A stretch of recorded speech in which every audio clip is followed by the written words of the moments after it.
Sir, I am grateful that you have given me the chance to speak in respect of the GST bills.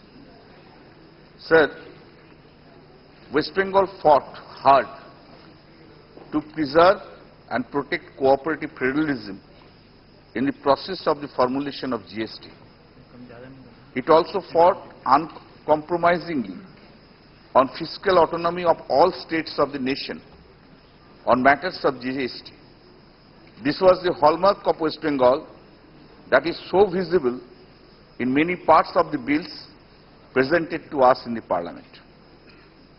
As chairman of the Empowered Committee, the West Bengal Finance Minister was instrumental in bringing about a broad consensus among states on single control in the hands of the state below 1.5 crore turnover of small business in its meeting in the great city of Calcutta many months ago.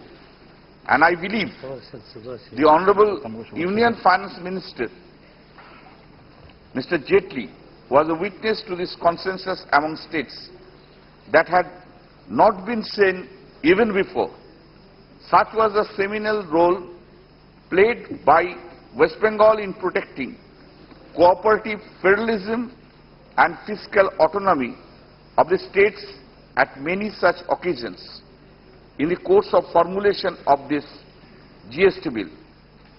Our leader and the present Chief Minister of the state of West Bengal, Kalyan Banerjee, had in principle supported the concept of GST as early as 2009 in our party manifesto. The idea was to usher in a strong and cohesive indirect tax regime that creates a single market for all trade and industry and is beneficial for the common man and small traders and enterprises. A draft GST law was circulated in the month of September 2016, which had many clauses that were not in the fullest interest of the states, common man and small traders and enterprises.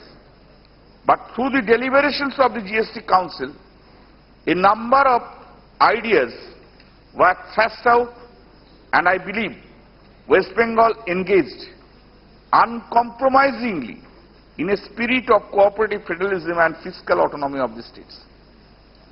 The states in which West Bengal took the lead ensured that the constitutional amendment on GST incorporates the commitment of the central government to give full compensation to the states on account of any loss due to GST for a period of 5 years.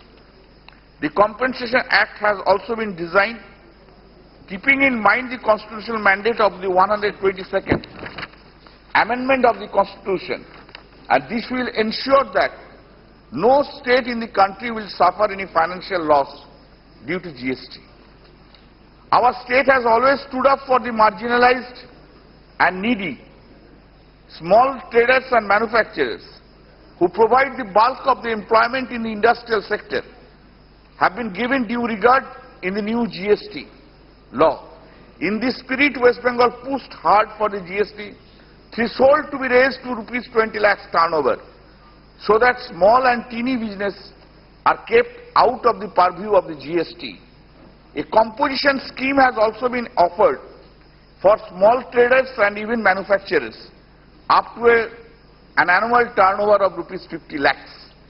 The composition scheme to manufacturers is a new feature that will help protect small and new manufacturers, especially in the MSME sector. West Bengal stood firm on this new feature that will benefit lakhs of small business and make tax compliance much easier. Additionally, in order to ensure least disturbance and to provide a single interface so that the assessee does not have to face more than one authority, the concept of cross-empowerment has been introduced in the law. State government and central government will empower the officers of the other government under the respective acts so that the assessee has to go to only one office and deal with only one authority. Apart from this, in order to ensure that the small traders do not face any problem in working with the new law, 90% of the assessors of both goods and service below a turnover of rupees 1.5 crore have been kept exclusively with the state governments. The purpose of your GST was to get rid of multiplicity of taxes and the related cascading effect, and to unify different taxes into a single entity, so as the ill effects of inflation can be curtailed to a large extent. Adding to this removal of multiple tax structure means a reduction in the cost of compliance, the benefit of which should finally pass down to the consumer. The entire structure of GST has been created on the premise that the common man must benefit from the unification of taxes, and therefore it is necessary that the rate structures of different goods and services is adjusted so as to reduce inflation and also the prices of goods of mass consumption, so that the average Indian citizen benefits from this path-breaking enactment. Another important benefit of the new goods and service tax regime is the boost to ease of doing business. A common law and standardized treatment of taxable entities with the special feature of full set of tax liability incurred being transferable throughout of the nation means that business does not have to think in sales and can compete on a cost-effective and competitive product that can compete in international markets and benefit the common man at the same time. It is expected that such a major reforms in the indirect taxation structure will not only help curb inflation, but will also have a very positive effect on GDP growth. It is hoped that one country, one tax regime will result in growth in all sectors, boosting both rural and urban economy in this nation. Having said so, even we are concerned in few areas, which now I want to point out. Number one, while the spirit and form of the GST law is sound, and both the states and the center have played a very important role in ensuring that a sound legislation is in place, there are still some areas of concern as far as the implementation is concerned. Number two, considering the scale of the reform, it is imperative that sufficient time is given to build up the structures required to ensure the proper implementation of the GST law. We should not rush through the preparation, as that is bound to give rise to small but crucial errors which may hamper the implementation of the law itself. We need to look at the experiences of other nations and learn from the mistakes made there, so that we can implement the new law in a proper manner. Number three, another area of concern is the rate structure itself. The process of fitment of rates for different goods and services is yet to be started. Unless the industry is informed about the rates with sufficient time is given, it will not be possible for them to modify their ERPs and systems well in time to meet the deadlines. Therefore, it is necessary that the rate fitment process be completed quickly, so that the industry in general has reasonable time to prepare. Number four, another area is concerned the preparation of the GST network, GSTN. The GSTN is the core system which links all the states and the center with the assessees and is pivotal to the implementation of the goods and service tax system.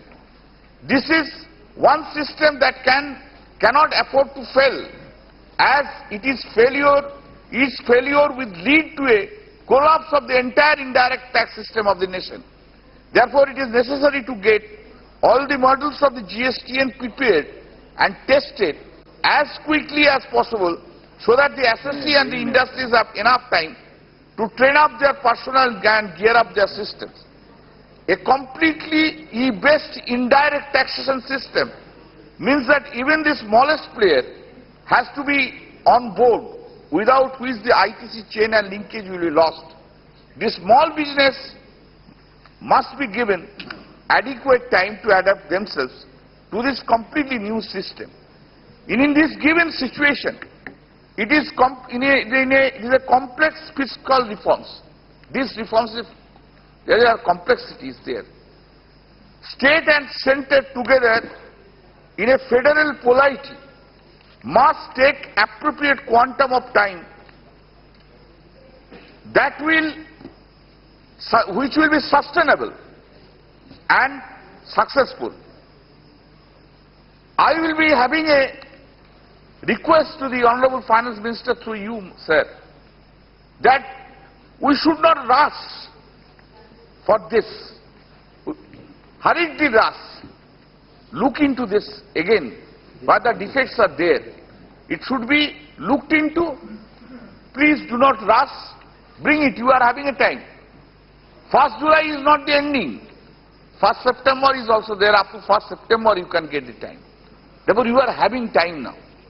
And the arenas which have been discussed, still the lacunas are there, errors are there, which is difficult for implementation. These arenas should be covered. These arenas should be discussed and necessary amendments should be brought. Overall, the goods and service tax enactments are set to user in an area of a higher compliance, efficient taxation, reduced inflation and better growth. It is important the implementation is also made by both center and states in the true spirit of cooperative federalism, helping build the nation together. That should be the spirit. This is the way things have started. That should continue. The state and center, they should be act together, shoulder to shoulder. No one should ask for only credit. हमने किया है, नहीं, सबने किया है. एक के बोलना होगा आपको. हमने किया है, इस बात में इसको कुछ नहीं होगा. हम लोग सब मिलके किया है, यही बात आपको बोलना होगा.